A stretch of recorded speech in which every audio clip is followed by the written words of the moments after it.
Welcome to Fridays for Fundraising. In the next 5 minutes, you're going to learn one step you can take before you leave the office today that can move fundraising forward for your small nonprofit. Hi, I'm Kelly, founder of From Scratch Fundraising, where we help nonprofit leaders raise more dough without burning anything. Every Friday, I'm here to serve up one bite-sized fundraising assignment that you can tackle in about an hour. Think of it as your weekly recipe for sustainable fundraising success. No overwhelm, just actionable steps that actually move the needle. Before we dive in, a quick thank you to DonorBox for making today's episode possible. Are you tired of outdated and inefficient fundraising methods limiting your impact? Me too. It's time you met DonorBox, made with fundraisers for fundraisers. DonorBox is a powerful online fundraising platform that lets you create customizable donation forms, accept digital wallet payments, track donations, send auto receipts, and so much more. Just visit donorbox.org to sign up, and you can start fundraising today. DonorBox, helping you help others. This week, I'm launching a new series that will pop up now and again through the rest of the year. It's called Call Your Donors. All right? I'm going to say it that way every single time. I have these scheduled every 2 to 6 weeks for the rest of the year.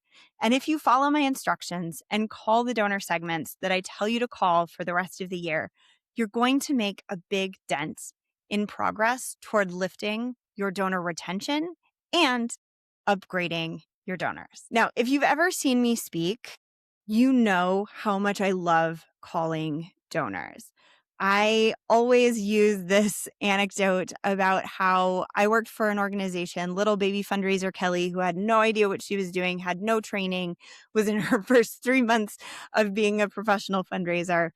And year end was coming up. The head of development of the organization had just left, and I had to run a year-end campaign. I more or less recycled all of the same content from the prior year.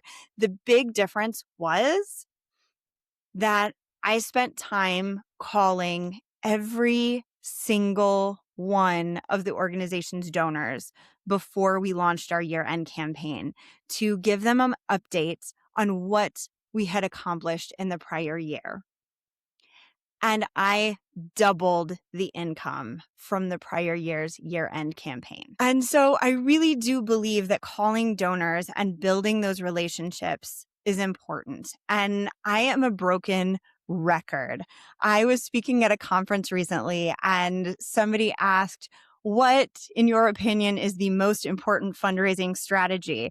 And someone else in the audience said, come on, it's Kelly. Have you ever heard her speak? She's going to tell you to call your donors. I am a broken record. Call your donors, call your donors, call your donors. Okay. So I'm actually so proud of that moment. If that's gotten through, that's what I'm known for, amazing. A lot of focus over the last 10 years has been on optimizing our fundraising for digital, but the trends are showing us that digital isn't delivering anymore. And we have tried so hard to outsource relationship building to technology. And spoiler alert, it doesn't work. And with the advent of AI, we're going to be more and more incentivized and tempted to keep doing this, to keep outsourcing relationship build to technology. But it doesn't work. It never will, right? We're calling what we're seeing right now donor fatigue, but that's not what it is.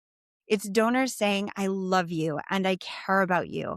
And then you treat me like an ATM when I want to be part of something. My clients who are successful right now, they're growing rapidly in the midst of this awful economy with so many issue areas that people are concerned about. They are not the ones with the most tragic or urgent missions. They are not the ones with the most obvious impact, the most easy to explain, the best metrics. They are the ones who are making the most of digital tools to make their work behind the scenes more efficient, so that they have more time to get out from behind their screens and into their donors' lives. Let me say that again. My most successful clients right now are not the ones optimizing digital. They are the ones using digital tools to get more face time, more relationship build time with their donors. And donor calls is one of many ways we can do that. That's the why of all this. But I told you this is a series. We're not going to call all of your donors today. We are calling this week your top 10 donors in the last 12 months. I think you can agree it's probably worth calling these donors, right? So this is one that you're going to argue with me the least on in terms of value of your time. Later, you might have questions about value, and I will continue to answer those questions on the podcast. But let's start with the obvious. All right, so here's how we do this. We're going to break this down into simple steps. Step 1, you don't really need a script. Just think of an update or reminder you could have as a prompt for calling your donor. Step 2, get into your CRM and pull your top 10 donors. Some CRMs already have this listed in some sort of dashboards, and some already have a pre-made report you can pull for this. And some CRMs, donor databases, you're going to have to build this report. Step 3, call them. Say, hi, this is your name calling from your organization. You made a gift to us about 6 months ago, and I wanted to call with a little update on what that gift has done for us. That's it. Those are the steps. You can do that, right? Some small organizations or those new to individual giving, you might not have those big, huge dollar donors, right? When I say top 10 donors, sometimes that does mean donors who have contributed hundreds of thousands of dollars. For smaller organizations or those new to individual giving, sometimes these donors have only given a couple $100s. And I get questions, is it worth my time to call them? Yes, because no matter how much they gave, they are your top 10 donors. If you treat them like the valuable supporters they are, they will continue to rise to your expectation. They will come back. They will give again. They will give more, right? Because you are building a relationship. If you treat them like the riffraff you need to get past in order to grow because there's greener pastures out there beyond them, you're never getting any more donors. I promise. Okay, that's how it works. That's what I've seen over and over and over again. All right, so take time to call your donors. Remember, this should take you about an hour, not the whole day. Just quick chats. And it's 100% okay to leave a voicemail. I get this question all the time. Yes, just leave a voicemail. Say what you wanted to say in a brief version as an update, or say, I wanted to have a chat with you about your giving. And give a good callback number, right? No need to keep calling, badgering them, keep calling till they answer the phone. The voicemail does the job by itself. So that saves you even more time because a lot of people don't pick up their phones, right? So just leave a voicemail. That's it. That's the assignment. Call your top 10 donors, give them a little update, leave a voicemail, have a quick chat.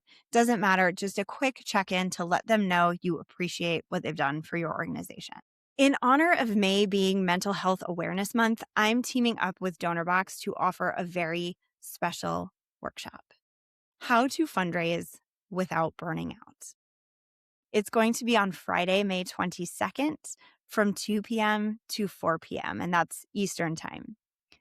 Usually, I charge $150 for admission to these extended long-form workshops, but DonorBox has paid your admission.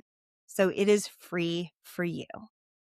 In this 90-minute workshop, we're going to get very real about fundraiser burnout, the causes, why we stay stuck, and the solutions that actually work. And they are not what you think they are. If you're a fundraiser who has ever thought, if I can just get through this next gala, event, campaign, fiscal year, then I'll be okay. Or if I can just get my board to approve this expense for this conference, fundraising tool, consultant, then I won't be so stressed, only to find out the grass is not in fact greener on the other side, this one is for you. In this workshop, you will learn what stress really is from a physiological perspective, how the understanding of the physicality of stress has to inform our response to it, techniques to manage stress in the moment and for the long term, and ways that our environment can keep us stressed, and how to assess the changes we need to make in our environment. And finally, the key to keeping fundraising specific burnout at bay: sustainable fundraising. By the end, you'll have all of the information you need to build a burnout recovery action plan and a workbook to help you build it and stick with it. When you sign up, you'll get access to this live 2-hour workshop or the recording, but I really strongly recommend you attend live. 2 weeks of email support after the workshop to ask me any questions that bubble up for you as you build your burnout recovery action plan, and a discount code for a one-on-one strategy session with me if you want to do that. And again, I used to charge $150 for this workshop, but my friends at DonorBox have stepped up and paid your admission fee so I can bring this to you for free. It is our gift to you fundraisers because we want you in this game with us. Follow the link in the show notes and register today. And a quick reminder, your homework assignment this week is call your top 10 donors today, right now. Turn off the podcast, get to calling your donors. Let's do this thing, and email me at kelly@fromscratchfundraising.com to let me know how it goes. That's it. That's the assignment. A quick win to help you raise more dough without burning anything. Remember, fundraising success isn't guesswork. It's following the recipe. I'll meet you here again next week. Now go make the world a better place.